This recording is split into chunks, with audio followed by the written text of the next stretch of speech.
How to turn off read receipts on WhatsApp.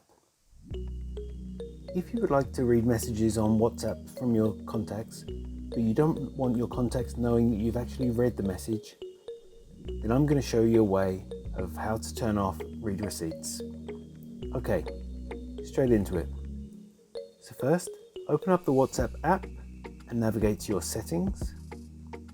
Next, click on Account. Next, click on Privacy.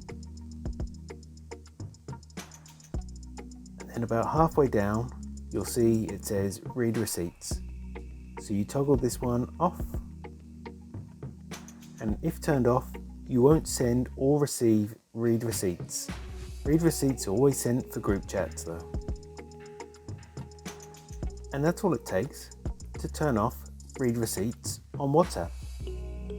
If you found this video helpful, I'd love it if you liked the video, subscribe to my channel, and let me know in the comments if this works for you. Thanks for watching.